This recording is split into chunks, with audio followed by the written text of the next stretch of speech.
foi aqui que nós paramos. Vamos começar então a de hoje. O item 3 agora, estude muito e pratique o dobro. Eu já tinha comentado isso, né? Quando você escolhe ser dev, quando você trabalha com tecnologia da informação, quando você é dev ou diva, você escolhe ser estudante pra vida toda. Você é estudante pra vida toda, então aceita isso.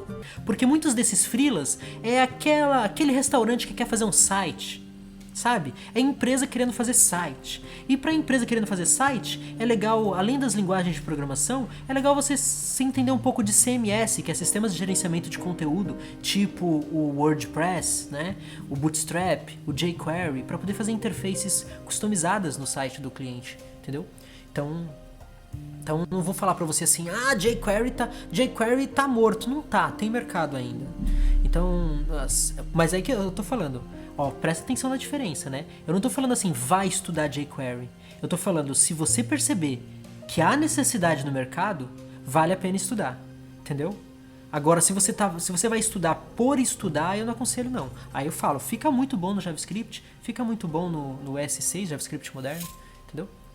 E agora nós estamos no terceiro passo, que é estude muito e pratique o dobro. Por que eu coloquei o pratique o dobro? Galera, por que eu coloquei o pratique o dobro? Porque uma coisa que eu percebo nesse pessoal que está começando agora, tem uma coisa que afeta muito a galera de TI, é a síndrome do impostor.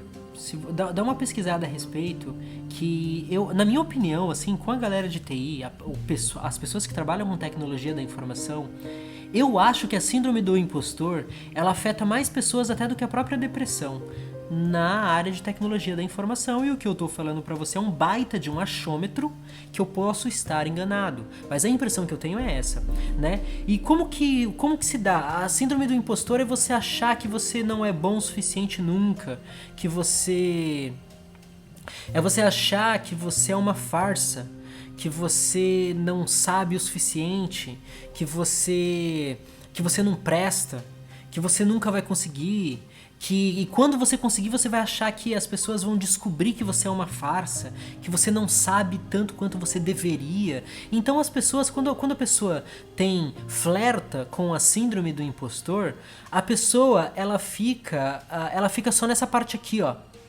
Estude muito. Então ela fica assim, eu preciso saber, eu preciso entender, eu preciso entender dessa ferramenta, eu preciso ficar craque nessa ferramenta, eu preciso estudar. Aí pega um curso, aí pega outro curso, aí pega um tutorial, aí você fica muito nessa parte do estude muito, aí você estuda, só que você nunca vai achar que você tá bom. Só que aí você nunca pula pra essa parte aqui, ó. Pratique o dobro. Você já viu um cozinheiro ler um monte de livro de receita sem cozinhar? Você já viu um cirurgião falar que é cirurgião sem fazer residência, sem botar a mão na massa, né? Você já viu um cara falar que é mecânico só porque lê um livro de mecânica?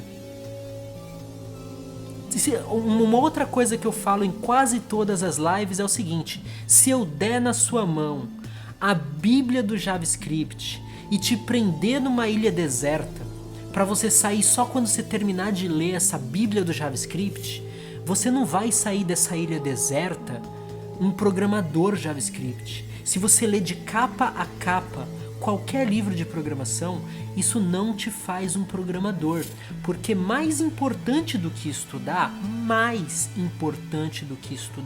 é praticar, e praticar o dobro do que você estuda, tá bom? Por que é importante praticar? Praticar é importante porque é o seguinte, quando você está fazendo esses cursos, eu costumo falar para as pessoas que as pessoas que elogiam a didática do canal e que dizem que aprendem muito assistindo, o nosso canal ele não é de curso. Eu não me posiciono como professor. Eu não sou professor de ninguém, eu não sou professor de vocês. Entendeu? Quando a gente está programando nos sábados, nas lives dos sábados e tal, eu tô aprendendo, muitas vezes eu tô trabalhando com tecnologia que eu também não conheço. Então quando as pessoas elogiam, que eu acho mó bacana, quando as pessoas elogiam e falam que consegue aprender muito na minha live, é porque o nosso canal, a gente aprende de uma forma diferente do que um curso. Quando você está fazendo um curso, geralmente o seu aprendizado ele é orientado a tópicos.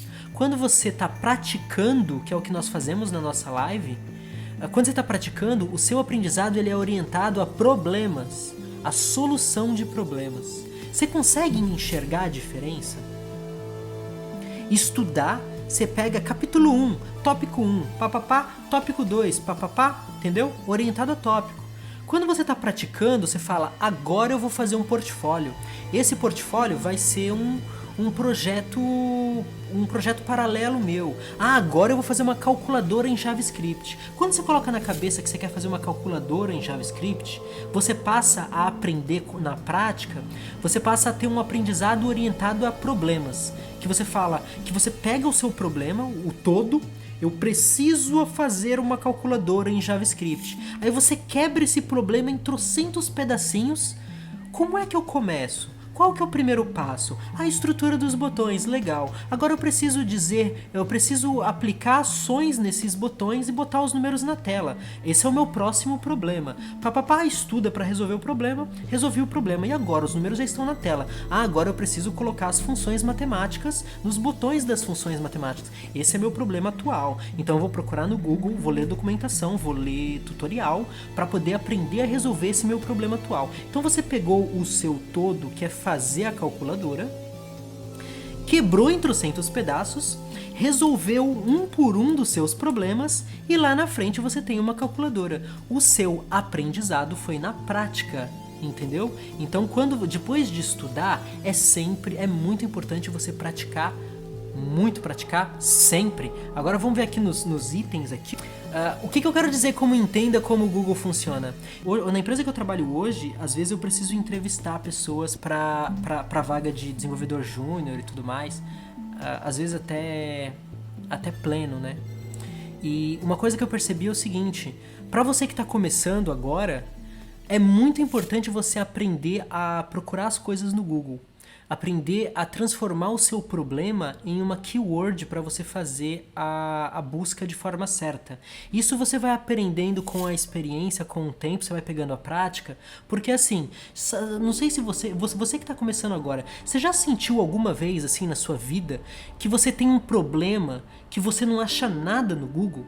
Tipo, poxa, eu procuro por isso, procuro por aquilo, eu não tô achando a solução para esse meu problema, o Google não tá fazendo o papel dele para mim, mas é porque eu não tô conseguindo pesquisar direito, né? Às vezes quando a empresa diz que quer uma vaga júnior, um desenvolvedor júnior, sinceramente, pelo menos eu penso assim, se eu tô entrevistando um dev júnior, eu tenho consciência que essa pessoa precisa de ajuda. Eu tenho consciência que essa pessoa precisa ser orientada, ela não tá madura pro mercado. Um dev júnior é assumidamente uma pessoa que não é madura para o mercado. Ela precisa de supervisão.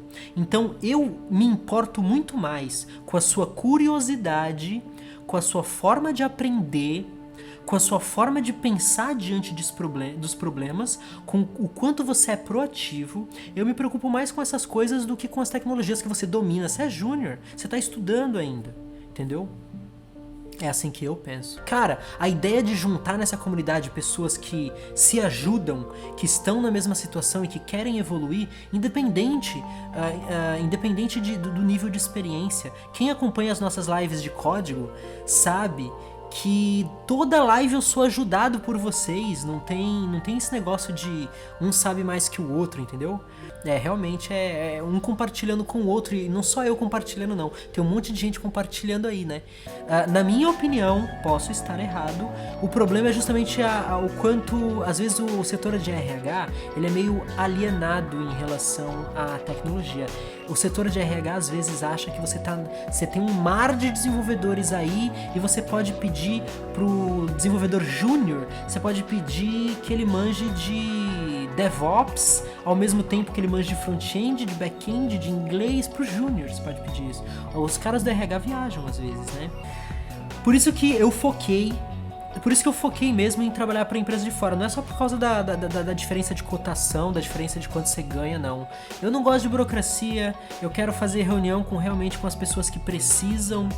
Reunião não, eu quero fazer entrevista, eu quero ser entrevistado pelas pessoas que entendem da tecnologia e eu quero entender o que a empresa precisa e eu quero ser uma força que ajude aquela empresa a ir para frente. Então quando eu pego o projeto, eu não quero saber só da minha parte.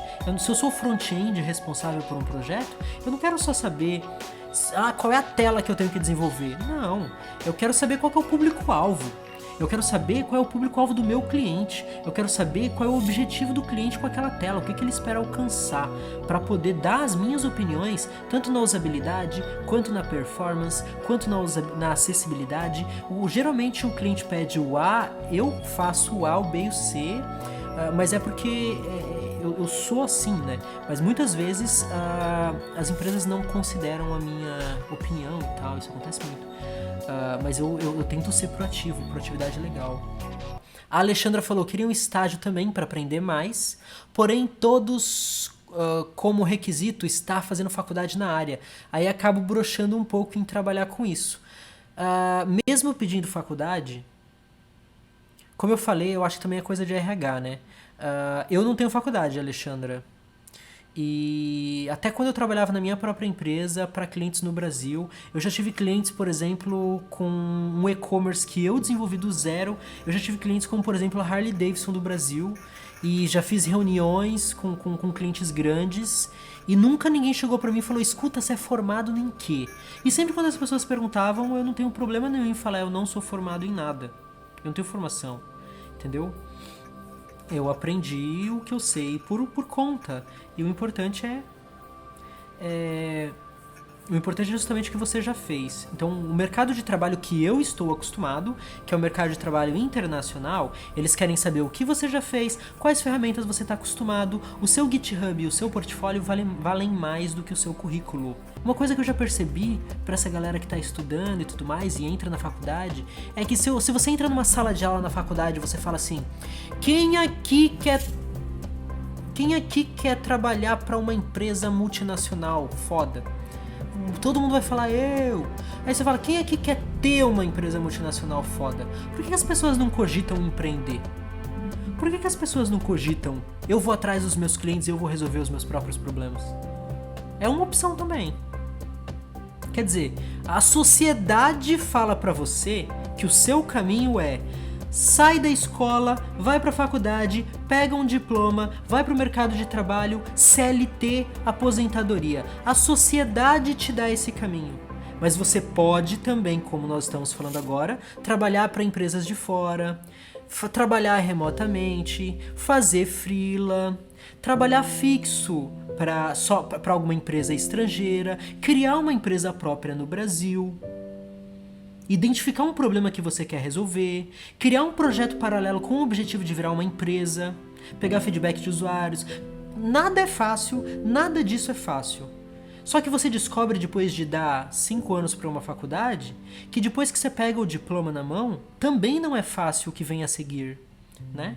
Então é legal você cogitar todas as opções mesmo, tá bom? Qualquer coisa diferente de nada é válido, lá na frente você aprende. Quebrou a cara? Aprende com os erros, como foi a live de ontem. Eu compartilhei as vezes que eu quebrei a cara. E aprendemos com os erros. E aprende com os erros dos outros sempre que você puder, por favor. Se você vê que, talvez se eu fizesse isso, né, não daria certo, entender. Por isso que é legal você saber quem são as referências da área que você atua pra você tentar aprender com os erros também. Quando eu disse aqui, entenda como o Google funciona, é pra você aprender a buscar. Tenta sempre transformar o seu problema quando você está estudando e praticando, resolvendo os seus problemas. Tenta encontrar a solução, tenta transformar o seu problema no mínimo de palavras possível para você não passar muito tempo na busca. Conforme você vai pegando prática, conforme você vai aprendendo a googlar, né? Você chega uma hora que você tá sempre procurando no Google e o primeiro resultado sempre te ajuda, sempre te ajuda, sempre te ajuda. Não porque o primeiro resultado é muito show de bola, mas sim porque você já pegou os macetes de como o Google funciona. O segundo item aqui é mais importante ainda. Vocês não fazem ideia do quanto é importante isso. Entenda como você funciona. Você tem ideia do quanto isso é importante? Sabe? Porque aí volta naquela ideia sabe, o desânimo, sabe, a vontade de desistir, sabe, às vezes que você tá quebrando a cara, às vezes que você tá se sentindo horrível. Entender como você funciona significa você questionar as suas certezas. Olha, eu vou dar um exemplo muito fácil de entender sobre isso, o que eu quero dizer com entenda como você funciona. Vamos supor que você vai visitar um parente seu. Você chegou na casa do seu parente e você encontrou um chinelo virado. Você vai fazer o quê? O que você faz em relação a isso? Você não faz nada? Você larga a mão? O Chupilisco falou, o chinelo não é meu, então eu deixo ele lá.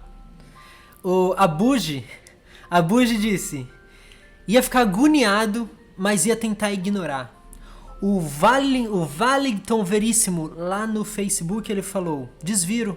O Bruno Boltin falou, faço nada. O P. Julius falou, viro com o pé. O Moser89 falou, faço um total de um nada. Não vai nem esquentar a cabeça, né? O Sombra falou, eu viro porque eu tenho toque. Assumidamente o cara tem toque. Então, o Paulo Prata falou, dou um chute. Né? Então vocês, galera, o IDK Rick falou desviro pra mãe dele não morrer. Era isso que eu tava querendo ler. Cara. Eu desviro pra mãe do meu parente não morrer. Ai. Sabe o que vocês são?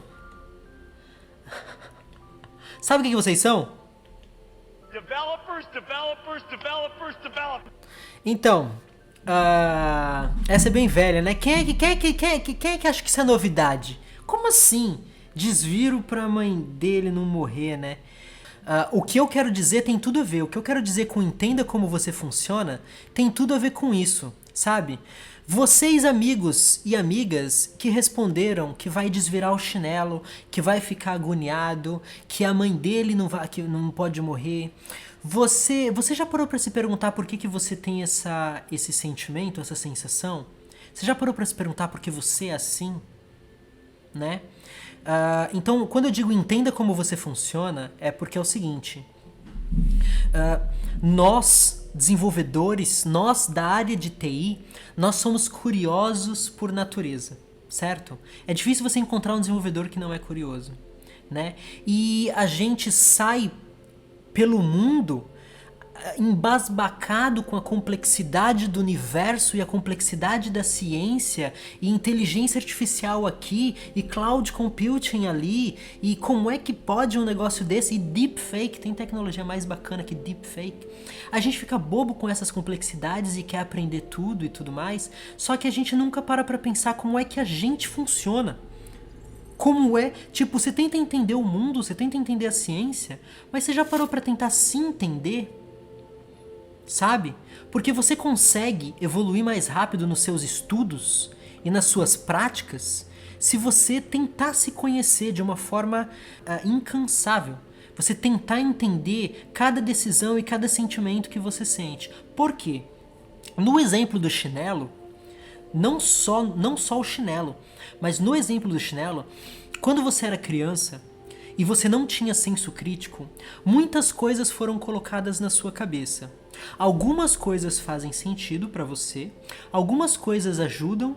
Por exemplo, eu imagino que a sua mãe, seu pai, sua família te ensinou o conceito de honra, o conceito de honestidade, o conceito de respeitar o próximo. Então tem muita coisa que você aprendeu quando você era criança e é útil. Por outro lado, partindo do princípio que ninguém é perfeito, tem muita coisa que enfiaram na sua cabeça que não é verdade, que não condiz com a sua realidade hoje. Então você tem muita certeza você tem muitas certezas que te limitam e você precisa bater de frente com essas certezas, né? Olha, eu tô falando de coisas assim, por exemplo, eu vou dar alguns exemplos da minha vida para que você possa adaptar isso para sua vida. Eu vou dar um exemplo, Quando eu era criança, ensinaram pra mim que eu precisava ralar muito pra ser merecedor daquilo que eu ia conquistar. Sabe? Ensinaram pra mim que eu precisava acordar cedo e ralar muito, trabalhar o tempo todo. Isso é bonitinho, né? É bonitinho de ouvir, né? Mas será que é verdade? Se uma pessoa chega em mim e fala assim, olha, se eu pergunto pra uma pessoa, olha, o que você faz da vida? E a pessoa fala assim, eu não faço nada e ganho muito dinheiro, porque eu tenho renda passiva. Será que essa pessoa é menos honrada do que eu, que ralo muito? Entendeu? Então, às vezes você tem uma mentalidade que você acha que você precisa, por exemplo, ralar muito. Você acha que você precisa... A gente acha... Tem muita coisa, tem muita certeza que a gente... Tem muitas certezas que a gente tem que essas certezas limitam os nossos estudos, limitam os nossos crescimentos. Novamente eu digo que às vezes fica parecendo como fator, como coisa motivacional que eu tô falando, né? Mas não, você descobre que boa parte, por experiência própria na minha vida, é muito mais difícil desaprender alguma coisa que você aprendeu errado e trouxe pra vida toda achando que era certo. É muito mais difícil desaprender o que você aprendeu errado do que você aprender coisas novas. Então é tão importante você bater de frente com as suas certezas e questionar com o objetivo de se conhecer. Porque quando você se conhece, você sabe, por exemplo, até que ponto vai a sua preguiça. Você sabe até que ponto vai a sua iniciativa. Você sabe quais são as áreas que você precisa melhorar. Quando você começa a se conhecer cada vez mais, você é capaz de se criticar. É capaz de olhar e entender as suas qualidades também, que é importante. Entendeu? Então é por isso que eu falei essa segunda parte aí do entenda como você funciona. Aí que o terceiro, não adicione uma nova ferramenta no seu stack enquanto você não estiver confortável com as que está usando. Eu falei isso porque às vezes também a gente fica pulando de ferramenta em ferramenta. Quero React, quero Angular, quero Vue.js, quero JavaScript. Ou quer dizer que WordPress, quer dizer que Bootstrap, quer dizer que jQuery, quer dizer que PHP, quer dizer que Laravel, quer dizer que Amazon Web Service, quer dizer que DigitalOcean, quer dizer que Google Cloud Engine, quer dizer que Microsoft Azure, né? Então às vezes você fica pulando de tecnologia em tecnologia e você não fica confortável com nenhuma delas, entendeu? Então quando você já escolheu a sua carreira, já escolheu a ramificação, tenta ficar confortável com as ferramentas que você usa. Tenta fazer alguns projetinhos com elas, mesmo que seja projeto paralelo, que ninguém tá te pagando nada, mas ficar confortável com o seu stack, tá bom? Use projetos de código aberto para aprender via engenharia reversa. A primeira vez que eu aprendi PHP na minha vida, eu tinha vendido uma loja virtual em PHP. Eu não sabia programar PHP. Eu vendi uma loja virtual e não sabia programar. E eu precisei fazer isso. Então eu aproveitei e usei a necessidade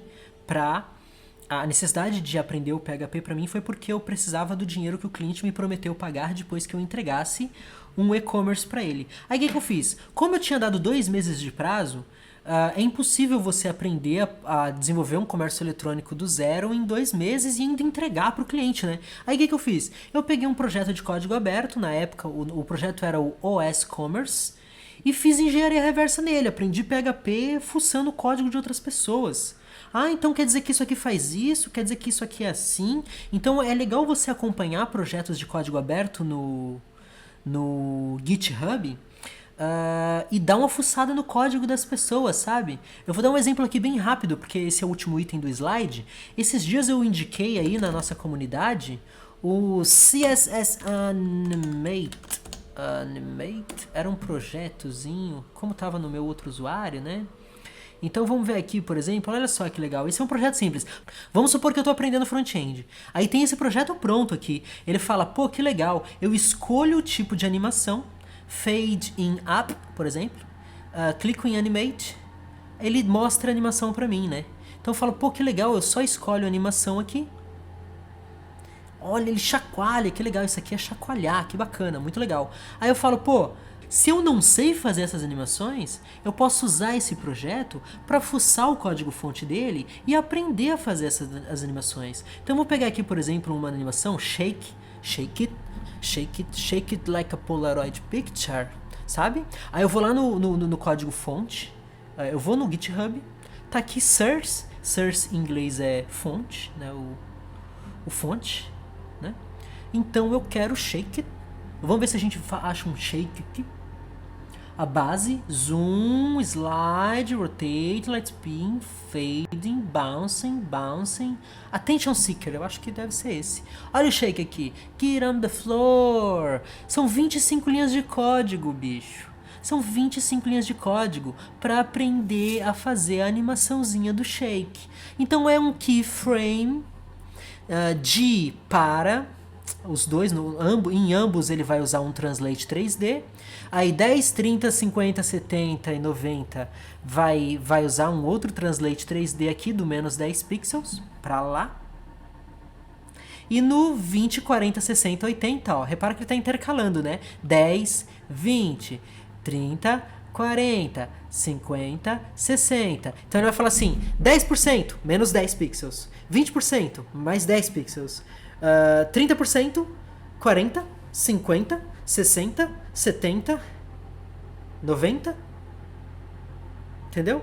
Isso, somado tudo, dá o efeito shake. Entendeu? Então a gente acabou de aprender juntos como fazer o efeito shake no CSS através de engenharia reversa. Eu sei que a palavra, o termo engenharia reversa soa como filme de ficção, entendeu? Parece que a gente vai fazer coisa muito difícil, mas não, é fuçar o código dos outros e entender como é que funciona a partir de algo que já está pronto. Certo? Vamos passar para o próximo slide então. Agora, presta atenção, muitos slides eu tô dando mais dicas de ferramentas, então a gente vai poder falar um pouco menos, tá certo? Developers. Developers.